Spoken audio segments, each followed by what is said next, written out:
Hello बच्चों, कैसे हैं आप लोग। मैं डॉक्टर ए.के. रोहित सर आप लोग सा हार्दिक हार्दिक अभिनंदन करता हूँ। मैं उम्मीद करता हूँ कि आप जहाँ कहीं हो भी होंगे, स्वस्थ होंगे, मस्त होंगे और अपनी पढ़ाई में व्यस्त होंगे। चलिए बच्चों, इसी के साथ हम लोग लेक्चर नंबर 9 की ओर आगे बढ़ते हैं। चलिए लेक्चर नंबर 9 की ओर हम लोग आगे प्रोसीड करते हैं। चलिए बच्चों, देर ना करते हुए अगर आप हमारे चैनल पर अगर पहली बार विजिट कर रहे हो, अगर पहली बार अगर आ रहे हो, तो प्लीज़ 3 चीज़ कर लीजिए। Like, share and subscribe. Like, share and subscribe करके जाइए बच्चों।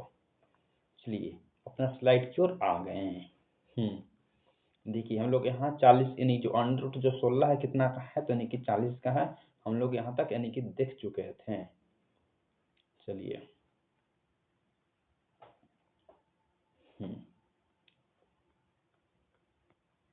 41 देखना था। देखिए अंडर रूट पूछ देगा कि 1600 जो 81 है ना, यानी कि 1681 कितना का यानी कि वैल्यू होता है, तो अंडर रूट यानी कि 41 का होता है। ठीक, अब बोल देगा कि अंडर रूट यानी कि 17 यानी कि 64 का वैल्यू कितना यानी कि मान कितना होता है, तो यानी कि 42 होता है। फिर पूछ देगा कि अंडर रूट यानी कि 1849 कितना का वैल्यू होता है बाबू, 43 के होता है। 1849 है, अंडर रूट 1849 का मान कितना होता है, 43 यानी कि होता है। फिर देखिए बोले कि अंडर रूट 1900 यानी कि 36 का यानी कि वैल्यू कितना होता है, तो 44। बोल देगा कि 44 का कितना का वैल्यू होता है, तो अंडर रूट 1900 यानी कि 36। चलिए 20 का देख लीजिए, नहीं 20-25 है। 20 जो अंडर रूट 20-25 का वैल्यू कितना होता है, तो 45 का होता है। कितना का होता है, तो 45 का होता है। चलिए देख लीजिए, यहाँ बोला है कि अंडर रूट 2116 जो है ना, तो कितना मान कितना होता है, तो 46 होता है। बोल रहा है कि जो अंडर रूट 2100 जो 16 है उसका वैल्यू कितना है बाबू, तो यानी कि 46 का वैल्यू है, यानी कि 46 होता है। देखिए यहाँ बोल देगा कि अंडर रूट 2209 इसका वैल्यू कितना होता है बाबू, इसका जो वैल्यू होता है वह 47 का मान होता है। अंडर रूट यानी कि 2209 का मान कितना होता है, तो यानी कि 47 का होता है। फिर देखिए 2304 अंडर रूट 2304 का मान कितना होता है, जो इसका मान जो होता है वह 48 होता है। कितना होता है, तो 48 होता है। फिर देखिए अंडर रूट यानी कि 24 जो एक का वैल्यू कितना होता है, तो यानी कि 49 का होता है। कितना का होता है, तो 49 का यानी कि होता है। फिर देखिए अंडर रूट जो 2500 कितना का वैल्यू होता है बाबू, तो जो ना 50 का होता है। अंडर रूट जो 2500 जो है वह कितना का वैल्यू होता है, तो वह 50 का होता है। चलिए यहाँ तक तो हम लोगों ने एकदम एकदम बढ़िया से देख लिया है, कोई दिक्कत या कोई परेशानी की बात नहीं है। चलिए तीसरा नंबर तो यूनिट खत्म हो गया। अब हम लोग चौथा नंबर यूनिट की ओर चलता हूँ। चौथा नंबर यूनिट में हम लोग क्या पढ़ेंगे, उसको हम एक बार देख लेते हैं एक नज़र में। देख लीजिए चौथा नंबर यूनिट में हम लोग पढ़ेंगे 1 से लेकर 15 तक की संख्याओं का घन। क्या इम्पोर्टेंट है 10वीं क्लास के लिए। अरे भैया जितना भी इम्पोर्टेंट मैं करा रहा हूँ, कॉपी और कलम लेके बैठिए और लिखते जाइए। जो मैं क्यूब करा रहा हूँ घन 1 से लेकर 15 तक, अगर आप देख लीजिएगा ना, तो मैथ में कहीं ना फंसिएगा, कहीं दिखते नहीं होगा, कहाँ से दिक्कत होगा। समझ रहे हैं ना। अगर आप हमारे चैनल पर अगर आए हैं, अगर मेरा कंटेंट अगर आपको अच्छा लग रहा है कि चैनल को हेल्प करेगा, तो प्लीज़ सब्सक्राइब और लाइक और कमेंट और शेयर करना नहीं भूलिएगा बच्चों। चलिए मैं स्टार्ट करता हूँ अब 1 से लेकर 15 तक की संख्याओं का खंड। प्लीज़ पहले आप सब्सक्राइब करिए, उसके बाद मैं स्टार्ट करूँगा। तो बहुत से बच्चों पढ़ कर चले जाते हैं, सब्सक्राइब नहीं करते हैं, यही दिक्कत होता है। अब इसी दिक्कत के कारण मुझे वीडियो बनाने का मन नहीं करता है। समझ लीजिए बच्चों कि आप मेहनत से पढ़ा रहा हूँ, मेहनत से पढ़ा रहा हूँ, तो प्लीज़ मेहनत से आप भी सब्सक्राइब और एक लाइक और कमेंट और शेयर करना नहीं भूलिए।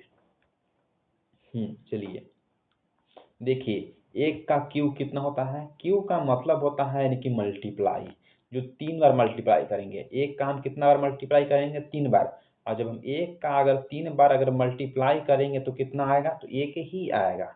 कितना आएगा, तो यानी कि 1 ही आएगा। चलिए, बोल रहा है कि हाँ 4 के क्यूब कितना आता है बाबू, 4 जो है ना वह 4 के क्यूब कितना आता है, जब 4 के हम 3 बार अगर मल्टीप्लाई करेंगे तो कितना आता है, तो यानी कि 4 चौके 16 चौके 64 आ रहा है। कितना आता है 4 के क्यूब, यानी कि 64 आता है। चलिए, अब 7 के हम देखते हैं। 7 के जब मल्टीप्लाई आप 3 बार करिएगा ना तो कितना आता है, 749। 49 को जब 7 से मल्टीप्लाई करिएगा तो 300 यानी कि 43 आता है। कितना आता है, 300 यानी कि 43 आता है।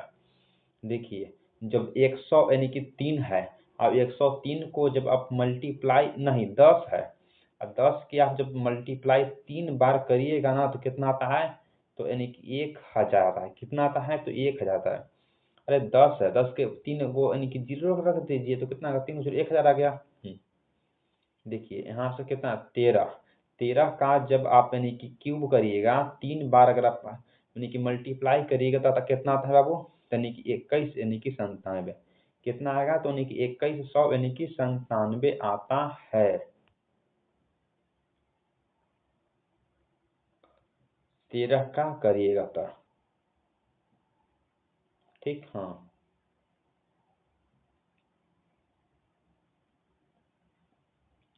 यहाँ से देखिए 2 के करिएगा का मल्टीप्लाई 3 बार यानी कि क्यूब तो कितना आता है, तो 8 आता है।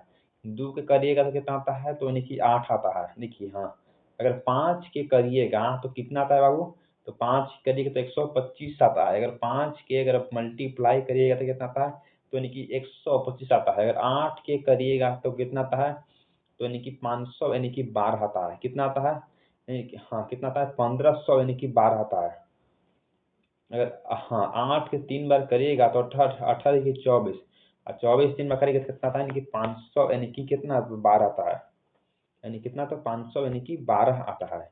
और जब 11 के जब आप 3 बार यानी कि मल्टीप्लाई जब करिएगा तो कितना आता है, तो 1300 यानी कि 31 आता है। कितना आता है, तो 1331 आता है। जब 14 के अगर आप मल्टीप्लाई करिएगा 3 बार तो कितना आता है, तो 2744। कितना आता है, तो 2744 आता है।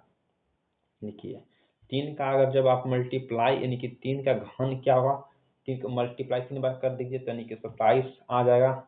इसी तरह 6 के तो 216 आ जाएगा ना। हाँ, तो यानी कि इसी तरह अगर 9 के क्यूब कितना हो जाएगा, तो यानी कि 729 हो जाएगा। इसी तरह से 12 का कितना आ जाएगा, तो 1728 आ जाएगा।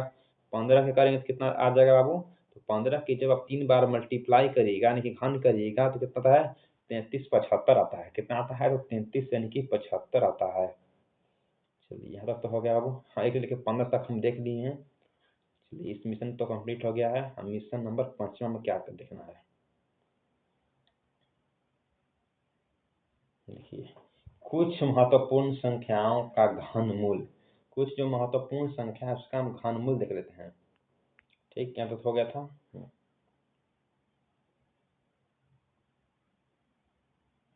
हम्म,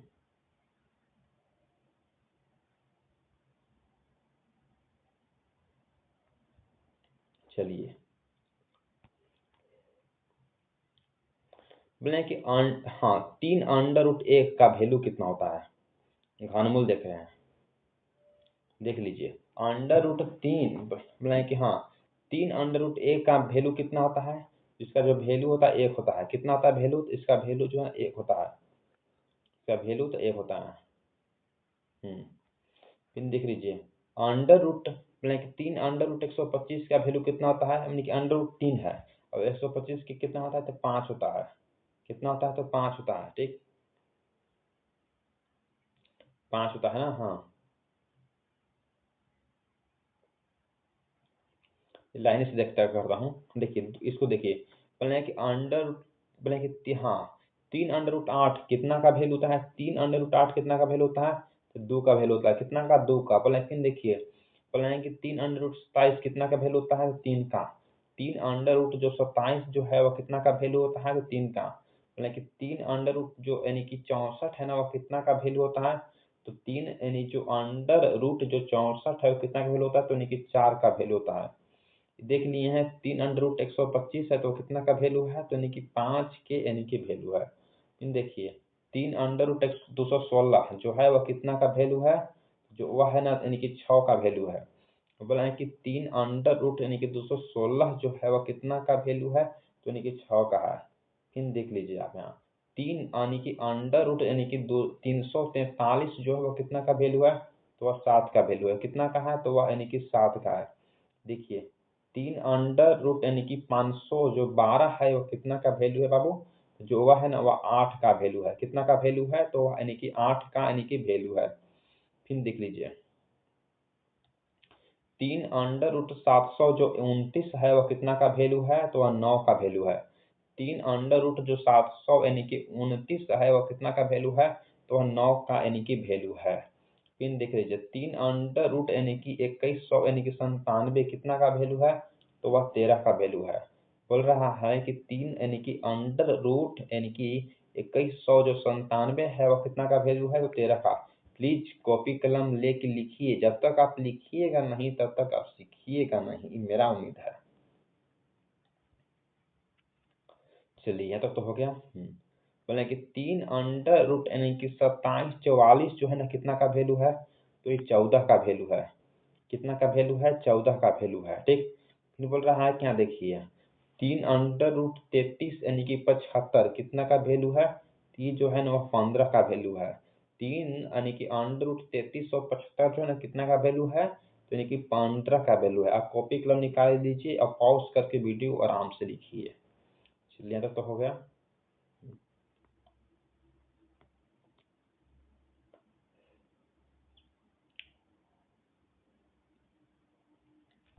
देखिए कुछ जो महत्वपूर्ण जो है यानी कि 10th के रिगार्डिंग, जो जैसे ही आपको चैप्टर अगर यानी कि बहुपद यानी कि हाँ लीनियर ऑफ टू वेरिएबल यानी कि दो चर की यानी कि दो चर के समीकरण यानी कि स्टार्ट जो होगा ना, उसमें ये सब जो क्वेश्चन आपको देखने को मिलेगा, ये सब क्वेश्चन एकदम पक्का है ना कि आपको मिलेगा यानी कि पॉलीमर्स यानी कि बहुपद में। चलिए तो उससे हम कुछ यानी कि लाए हैं क्वेश्चन को, जो आप लगाने में यानी कि हेल्प मिलेगा, मदद मिलेगा। इसमें देखिए मैथ फार्मूला लिखा गया है 10th के लिए, डायरेक्ट है। देखिए यहाँ लिखा गया है मैथ फार्मूला 10th। देखिए क्या बोल रहा है यहाँ, देख लीजिए यानी कि द्विघात बहुपद निकालने के लिए सूत्र बोल रहा है कि द्विघात बहुपद जिसमें दो गो पद होते तो उसको द्विघात बोलते हैं, यानी कि निकालने के लिए सूत्र है। क्या है सूत्र है, कौन सा सूत्र है, इसी सूत्र को आप लगाइएगा तो द्विघात जो बहुपद है वह निकल जाएगा। देख लीजिए क्या सूत्र है, तो P x is equal to क्या है, के। हाँ P x is equal to K कितना, तो x square minus alpha plus beta into x plus alpha into beta होता है। बोल देगा कि द्विघात बहुपद निकालने के लिए कौन सा फॉर्मूला लगाइएगा, तो लगाइएगा पी एक्स बराबर के यानी कि x square minus alpha plus beta x यानी कि प्लस अल्फा इंटू यानी कि बीटा। चलिए यहाँ तक तो हो गया। नेक्स्ट देखिए बोल रहे हैं कि x के मान निकालने के लिए सूत्र, बोल रहे हैं कि जो x के वैल्यू अगर निकालने के लिए सूत्र क्या होगा, x के मान निकालने के लिए सूत्र, x के मान निकालने का सूत्र क्या होगा, यही होता है। देखिए अब क्या होता है, तो minus B plus minus under root यानी कि B square minus 4ac by यानी कि 2a यानी कि होता है। बोल रहा है कि x के मान निकालने के लिए सूत्र क्या है, तो यानी कि माइनस यानी कि b हो गया प्लस माइनस यानी कि अंडर रूट यानी कि बी स्क्वायर यानी कि -4ac बाई यानी कि 2a यानी कि हो यानी कि जाता है। ऐसा तो बच्चों हो गया। चलिए अब विवेचक देखते हैं। विवेचक के सूत्र है जिसको मैं डी से रिप्रेजेंट करते हैं। विवेचक विवेचक देखिए विवेचक निकालने का सूत्र बोला है कि विवेचक निकालने का सूत्र क्या होता है, यानी कि डी बराबर पूछ रहा है। तो विवेचक निकालने से क्या होता है कि बी बराबर 4ac क्या होता है, बी स्क्वायर माइनस 4ac। अगर दे देगा आपको परीक्षा में कि विवेचक फाइंड कीजिए, क्वेश्चन देगा 2 4 5 6 का यानी कि विवेचक निकालिए, तो कैसे निकालिएगा? तो बी स्क्वायर माइनस 4ac आप लगाइएगा, तो यानी कि विवेचक जो है वह निकल कर तैयार हो जाएगा। चलिए बच्चों, यहाँ तक तो हो गया। नेक्स्ट देखिए, बोल रहा है कि अल्फा का योग निकालने के लिए सूत्र, बोल रहा है कि जो अल्फा है ना, तो अल्फा का योग निकालने के लिए सूत्र, अल्फा का योग निकालने के लिए सूत्र आप कौन सा अप्लाई करिएगा? देखिए, उसके लिए आपको यहाँ अप्लाई करना होगा। क्या बोल रहा है कि अल्फा का योग निकालने के लिए सूत्र कौन सा फॉर्मूला लगाइएगा आप? सीधे आप आंख मूंद के रामबाण इलाज यानी कि लगा दीजिएगा। कौन सा फॉर्मूला है? तो यानी कि अल्फा प्लस बीटा बराबर यानी कि बराबर माइनस बी बाई ए। बोल देगा कि अल्फा योग निकालने के लिए सूत्र क्या है? तो बोल रहे हैं कि अल्फा प्लस बीटा बराबर माइनस बी बाई ए यानी कि हो जाता है। चलिए नेक्स्ट देखिए। हाँ, बोले कि अल्फा का शून्यंक, बोले कि अल्फा का शून्यांक या शून्याङ्क का गुणनफल निकालने के लिए सूत्र अगर दे देगा कि अल्फा का या शून्यांक का गुणनफल निकालने के लिए सूत्र क्या होता है, तो उस कंडीशन में आपको जो है ना इस सूत्र को माध्यम से आप यानी कि निकाल सकते हैं। अल्फा इंटू बीटा बराबर सी बाई ए लगा दीजिए, निकल जाएगा। बोले कि अल्फा या शून्यांक का यानी कि गुणनफल निकालने के लिए सूत्र क्या होगा? Alpha into beta is equal to यानी कि सी बाई ए यानी कि हो यानी कि जाता है। चलिए बाबू, यहाँ तक तो हो गया।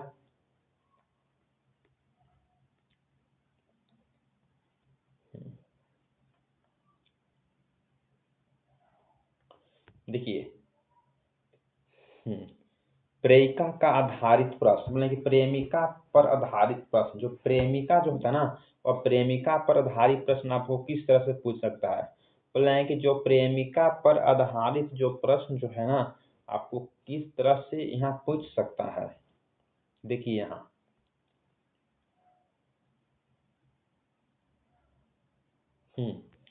दोनों संख्याओं का गुणनफल बराबर, बोले कि दोनों संख्याओं का गुणनफल बराबर मस्सा और यानी कि लस्सा का गुणनफल। बोल रहे हैं कि दोनों संख्याओं का यानी कि गुणनफल बराबर मस्सा और यानी कि लस्सा का गुणनफल। क्या? तो मस्सा और यानी कि लस्सा का गुणनफल। जरा देखिए गौर से। हाँ, बोल रहा है कि दोनों संख्याओं का गुणनफल हमको निकालना है, तो क्या करिएगा? तो मस्सा और यानी कि लसा का गुणनफल आपस में कर दीजिएगा। ऐसे a इंटू बी, कोई दो यानी कि संख्या का गुणनफल अगर निकालना है, तो यानी कि मस्सा यानी कि एचसीएफ यानी कि एचसीएफ से मल्टीप्लाई किससे करिएगा? तो लसा यानी कि एलसीएम से हो जाएगा। हाँ, यहाँ तक तो कोई दिक्कत नहीं है। चलिए यहाँ देखिए, इसको आप जरा ध्यान से देखिएगा। हाँ, 2 के पावर अगर 0 है, या अगर 3 के पावर 0 है, या 100 के पावर 0 है, अगर 500 के पावर 0 है, तो उसका जो वैल्यू जो होता है ना, वह हमेशा एक ही होता है। उसका जो वैल्यू जो होता है वो कितना होगा? तो उसका जो वैल्यू जो होता है एक ही होता है। देख लीजिए आप जरा सा गौर से। ये 15 है, ये कितना है? तो ये यानी कि 16 है। ये कितना है? तो ये यानी कि 17 है। इसका जो पावर जो है ना वह 0 है। इसका जो पावर है वह 0 है। इसका जो पावर जो है 0 है, तो इसका वैल्यू यानी कि मान कितना आएगा? इसका जो मान जो है 1 आएगा। इसका भी जो मान जो है ना वह 1 आएगा। इसका जो भी मान जो है वह 1 आया। और ये देखिए यहाँ 1000 है, 1 2 यानी कि 3 यानी कि 4 इतना मान है। और इसका पावर हम लगा दिए 0। इसका जो वैल्यू जो है वो कितना आ जाएगा बाबू? इसका जो वैल्यू जो है वह एक ही यानी कि हो जाएगा। इसका जो अर्थ निकलता है ना कि 15 के पावर 0 है तो उसका वैल्यू 1 आ गया, 16 के पावर 0 है तो उसका वैल्यू 1 आ गया, यानी कि 17 के पावर 0 है तो उसका वैल्यू 1 आ गया। अब बने कितना? यानी कि 10,000 है, उसके पावर ऊपर 0 लगा दिया है, तो उसका जो वैल्यू जो है ना वो एक ही होता है। इस तरह से आप याद रखिएगा, एग्जाम में बहुत बार कंफ्यूज ये कर देता है। बहुत से लड़के इसमें फंस जाते हैं, ऐसा आपको नहीं करना है। ऐसा जहाँ तक मिल रहा है क्योंकि जहाँ उसे तुरंत मैं एक्सप्लेन कर दे रहा हूँ। चलिए यहाँ तो हो गया। हाँ, इसको देखिए। तो बोला है कि श्रीधर चार्य सूत्र से द्विघात बहुपद को ज्ञात किया जाता है। सर बोल रहे हैं कि श्रीधर चार्य सूत्र जो है ना, उसको यानी कि उससे यानी कि द्विघात जो बहुपद है ना हम ज्ञात कर सकते हैं। उसके लिए सूत्र क्या है? बोल देगा कि एग्जाम में दे देगा कि इस सूत्र से आप निकालिए। बोल देगा कि श्रीधर चार्य सूत्र से आप यानी कि द्विघात समीकरण को यानी कि फाइंड कीजिए, यानी कि ज्ञात कीजिए। तो आप कौन सा सूत्र लगाइएगा? कुछ नहीं करना है, x बराबर minus B plus minus under root B square minus 4ac/2a लगा दीजिएगा। आपको काम यानी कि तमाम हो जाएगा। अगर बोल देगा कि श्रीधर चार्य सूत्र से बहुपद को ज्ञात कीजिए, तो कुछ नहीं करना है, फॉर्मूला पुटिंग पैसे आता है मैथ। तो x is equal to minus B यानी कि plus minus under root B square minus 4ac/2a लगा दीजिएगा। काम तमाम यहाँ तक हो जाएगा। चलिए बच्चों, एक और देख लीजिए। यहाँ देखिए, विवेचक निकालने के लिए सूत्र, विवेचक यानी कि निकालने के लिए सूत्र कौन सा लगाइएगा? इसके लिए ही आपको जस्ट ही बताया हूँ, इसके लिए आपको मैं जस्ट ही बताया हूँ क्या? तो यानी कि d बराबर बी स्क्वायर माइनस 4ac लगाइएगा, निकल जाएगा। बोले कि विवेचक निकालने के लिए सूत्र, आप कौन सा सूत्र लगाइएगा कि विवेचक निकल जाएगा? तो d बराबर बी स्क्वायर माइनस 4ac लगाइएगा ना, तो विवेचक आपको आराम से यानी कि निकल जाएगा, कोई दिक्कत नहीं होगा। चलिए यहाँ तक तो हो गया। VVI फॉर्मूला है, अब इसको आप ध्यान से देखिए। देखिए VVI फॉर्मूला है, इसको आप ध्यान से देखिए। बोल रहा है कि हीरोन्स फॉर्मूला, बोले कि बहुत बार एग्जाम में पूछ देता है कि हीरोन्स फॉर्मूला क्या होता है, तो बहुत लेकिन पता ना रहता है। तो जो हीरोन्स जो फॉर्मूला होता है यही फॉर्मूला है, इसको हम बोलते हैं Heron's formula. Under root S minus A into S minus B into S minus C. बोले कि हीरोन्स फार्मूला कौन सा होता है? तो बहुत से बच्चे यही में कंफ्यूज हो जाते हैं। उसके लिए कुछ नहीं करना है, under root S minus A into S minus B into S minus C लगा दीजिएगा, यानी कि हो जाएगा। देखिए सेकेंड नंबर क्वेश्चन देखिए, समबाहु यानी कि ट्रायंगल का क्षेत्रफल कितना होता है? बोल रहे हैं कि समबाहु त्रिभुज का क्षेत्रफल कितना होता है? बोल रहे हैं कि समबाहु त्रिभुज का क्षेत्रफल यानी कि पूछ दिया समबाहु जो त्रिभुज इसका, यानी देखिए समबाहु त्रिभुज का मतलब क्या होता है आप समझ रहे हैं? कि देखिए ये जो त्रिभुज है, इसका जो एंगल, इसका जो एंगल, इसका एंगल, सभी जो एंगल यानी कितना हो, यानी कि 30 डिग्री हो या 40 डिग्री हो या 45 डिग्री, यानी कि सभी का जो एंगल है ना और एक रूप यानी कि समरूप होता है, सम बराबर होता है, जिसको हम बोलते हैं कि समबाहु यानी कि त्रिभुज बोलते हैं। समझ गए होंगे आप, ऐसा कहने का जरूरत नहीं है। तो ये पूछ रहा है कि समबाहु त्रिभुज का यानी कि क्षेत्रफल कितना होता है? तो आप जान लीजिए समबाहु त्रिभुज का जो क्षेत्रफल होता है ना, तो देखिए कितना हो जाएगा, under root 3/4 is equal to A square होता है। तो बोल रहे हैं कि समबाहु त्रिभुज का क्षेत्रफल तो अंडर रूट 3/4 बराबर ए स्क्वायर यानी कि हो जाएगा। नेक्स्ट नंबर देखिए, बोल रहा है कि समबाहु नहीं समकोण त्रिभुज का क्षेत्रफल क्या होगा? बोल रहे हैं कि समकोण त्रिभुज का यानी कि क्षेत्रफल जो है वह क्या हो जाएगा? इसके लिए कुछ नहीं करना है, 1/2 इंटू बी गुने एच। समकोण त्रिभुज का क्षेत्रफल क्या होगा? तो 1/2 इंटू बी गुने एच यानी कि हो जाता है। चलिए नेक्स्ट देखिए। देख रहे हैं कितना इंपॉर्टेंट फॉर्मूला आपके लिए लाया हूँ। बोला है कि समद्वि बाहु यानी कि दो एंगल बराबर होती है तो उसको हम यानी कि समद्वि बाहु बोलते हैं, आप जान रहे होंगे। तो बोला कि समद्वि बाहु यानी कि ट्रायंगल का क्षेत्रफल क्या होता है? समद्वि बाहु त्रिभुज का यानी कि एंगल, जो समद्वि बाहु जो त्रिभुज है उसका क्षेत्रफल कितना होता है? तो b/2 कितना होता है, तो b/2 under root 4a² minus यानी कि b² होता है। बोले कि b/2 अंडर रूट यानी कि 4a यानी कि स्क्वायर माइनस यानी कि b² यानी कि होता है। चलिए बाबू,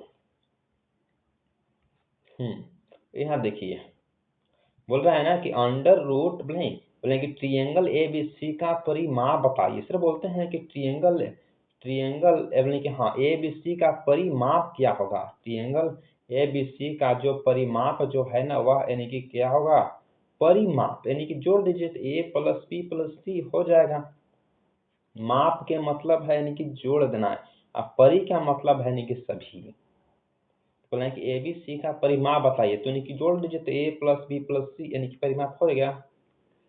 फिर देखिए नेक्स्ट नंबर देखिए, तो बोले कि ट्रिएंगल ABC का आधी परिमाप यानी कि आधी का मतलब है उसका आधा, तो उसको आधा कर दीजिए, दूसरे भाग दीजिए।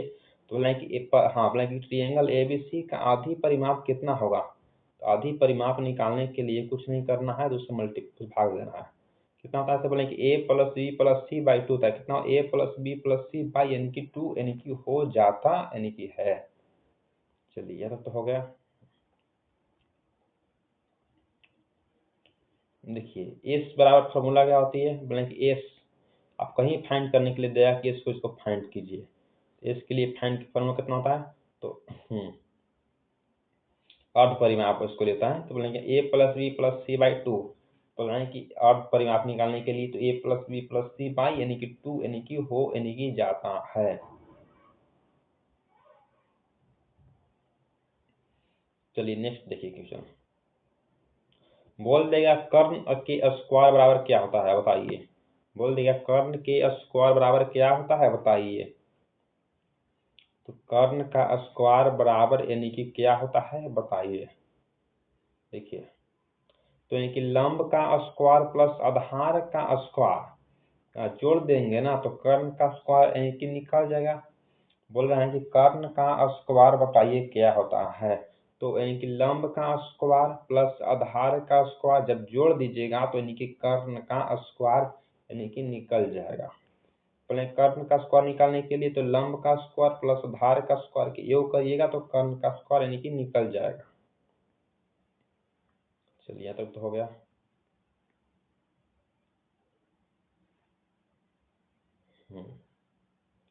यहाँ देखिए सब इम्पोर्टेंट है, इतना आपको हेल्प करेगा ना एग्जाम टाइम में। देखिए बोले कर्ण बराबर क्या होता है, तो यानी कि अंडर रूट यानी कि लंब का स्क्वायर प्लस यानी कि आधार का स्क्वायर। बोल देगा कि कर्ण बराबर कितना होता है, तो अंडर रूट यानी कि लंब का स्क्वायर प्लस यानी कि आधार का स्क्वायर यानी कि होता है। फिर देखिए यहाँ बोले कि लंब बराबर कितना होता है, तो बोले कि यहाँ से लंब बराबर कितना होता है, बोले कि लंब बराबर कितना होता है। लंब बराबर देखिए लंब बराबर होता है अंडर रूट यानी कि कर्ण का स्क्वायर माइनस में यानी कि आधार का स्क्वायर। बोल रहे हैं कि लंब यानी कि बराबर कितना होता है, तो अंडर यानी कि रूट यानी कि कर्ण का स्क्वायर माइनस यानी कि आधार का स्क्वायर होता है। ठीक, फिर देखिए आधार बोले कि यहाँ से आधार बराबर कितना होता है, आधार बराबर तो बोले कि अंडर रूट यानी कि कर्ण स्क्वायर माइनस यानी कि लंब का स्क्वायर होता है। बोल रहे हैं कि जो आधार बराबर कितना होता है, तो बोले हैं कि अंडर रूट यानी कि कर्ण स्क्वायर माइनस यानी कि लंब का स्क्वायर बराबर होता है। चलिए यहाँ तक तो हो गया।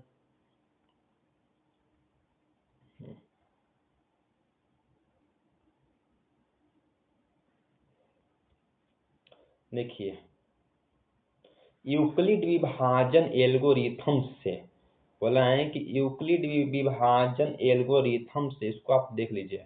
ये बराबर क्या फॉर्मूला होता है बाबू, तो BQ प्लस यानी कि R होता है। यूक्लिड विभाजन यानी कि एल्गोरिथम से ये बराबर कितना होता है, BQ प्लस यानी कि R होता है। ठीक, नोट बोले कि यूक्लिड विभाजन एक HCF निकालने की यानी कि विधि है। यूक्लिड विभाजन क्या है, तो यूक्लिड विभाजन जो है ना एक HCF निकालने के लिए विधि है। निम्न में से कौन सा यूक्लिड विभाजन है? बहुत से आपको ऑब्जेक्टिव में पूछा है क्वेश्चन कि निम्न में से कौन सा जो है ना यूक्लिड यानी कि विभाजन है, तो आपको ऑप्शन में दे देगा। देखिए बाबू, बोल रहे हैं कि निम्न में से कौन सा जो है वह यूक्लिड विभाजन है, तो कौन सा आप टिक लगाइएगा? b बराबर 0 तो नहीं, बोले हैं कि b बराबर 0 तो नहीं, गलती हो जाएगा। देखिए यहाँ b बराबर 0 नहीं, गलती हो जाएगा। b बराबर जो है ना r के बराबर होगा, नहीं, गलती हो जाएगा। b बराबर b जो है ना वह r से क्या छोटा है, नहीं, गलती हो जाएगा। इसके लिए सही जो आंसर है ना बाबू ये हो जाएगा कि निम्न में से कौन सा जो यूक्लिड यानी कि विभाजन है, तो ये जो क्या b जो है ना वह बड़ा है, यानी कि किसी से, तो r से यानी कि बड़ा हो जाएगा। चलिए यहाँ तो हो गया।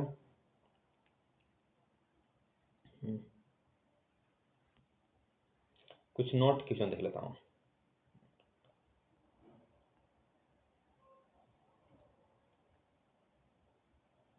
कुछ नोट क्वेश्चन देख लेता हूँ। चलिए बच्चों आज देखिए,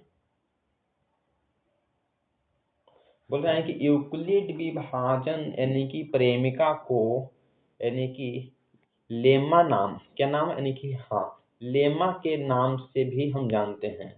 बोल रहे हैं कि बहुत से जो बुक है ना वो लिखा है यूक्लिड विभाजन जो प्रेमिका है ना उसको लेमा के नाम से भी हम लोग जानते हैं।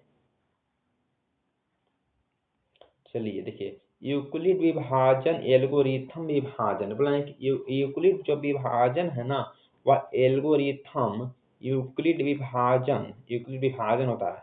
क्या होता है? तो यूक्लिड विभाजन यानी कि होता है। चलिए बच्चों, आज का सफर हम लोग यहीं खत्म हुआ। आज का बच्चों सफर हम लोग का यहीं तक खत्म हुआ। आज हम लोग 30 से प्लस सब कंप्लीट कर लिए हैं, यानी कि 30 से प्लस जो है ना हम इसमें से यानी कि फॉर्मूला टाइप का यानी कि कंप्लीट करवा दिए हैं, जो आपके लिए यानी कि 10th जो है ना 25 के लिए काफ़ी ज़्यादा यानी कि MVP आई यानी कि बहुत अष्टारभ्रस दम क्वेश्चन करवाए हैं। आपको अगर पढ़ के चल जाइएगा ना तो आपको एग्जाम में बहुत से यानी कि हेल्प मिलेगा, इससे कोई दिक्कतें नहीं होगा। चलिए बच्चों, अगर आप हमारे चैनल पर पहली बार विजिट करें, न्यू अगर स्टूडेंट हो तो प्लीज़ आपसे हाथ जोड़कर अनुरोध है कि प्लीज़ सब्सक्राइब करना नहीं भूलिए। ये सब्सक्राइब से ही तो मेरा मोटिवेट बनता है। और लाइक करिए, अगर जब तक आप लाइक नहीं करिएगा तब तक मेरा वीडियो रिकमेंड में नहीं जाएगा, तो मैं कैसे दर्शक तो पहुंचा सकता हूं। और शेयर करिए कि बहुत से लइकन आए जाएं पढ़ें। इसलिए बच्चों आज की वीडियो इतना ही। हाथ जोड़कर एक गलती नहीं कीजिएगा, आप एक गलती नहीं कीजिएगा कि जब मैंने देखा ना मुझे तो बहुत बुरा लगा कि बच्चों जब आए हमारे चैनल पर आकर वीडियो देखें ना, वीडियो देख करके अपना यानी कि लाइक नहीं किए और यानी कि शेयर भी नहीं किया, अपना सब्सक्राइब भी नहीं किए, तो उस तरह से मुझे अच्छा नहीं लगा। मुझे लगा कि नहीं, ऐसे छोड़ देना चाहिए। प्लीज़ बच्चों आप ऐसा नहीं करिएगा। आप प्लीज़ एक लाइक, एक सब्सक्राइब, एक कमेंट करके ही जाइए। Thanks for watching this video. आप मेहनत करते रहिए, आपका भविष्य उज्जवल हो, आपको भगवान अच्छा से मार्क्स जो है ना 10th में लाए, आपको कोई दिक्कत ना हो, कोई परेशानी ना हो। जितना मैं फार्मूला करा दी हूँ, आज जो है लास्ट अभी था यानी कि लास्ट लेक्चर था, आज इतना ही एंड हो गया बच्चों। Thanks for watching this video. Next जो आएगा ना वीडियो लेक्चर, नेक्स्ट जो 10 जो लेक्चर जो आएगा ना, तो 10th जो लेक्चर में हम लोग क्या करेंगे, तो हम लोग यानी कि पूरा यानी कि ट्रिग्नोमेट्री जो है ना उसका देख लेंगे, जो जितना ट्रिग्नोमेट्री जो 10th का है ना उसका फॉर्मूला देख लेंगे बच्चों। Thanks for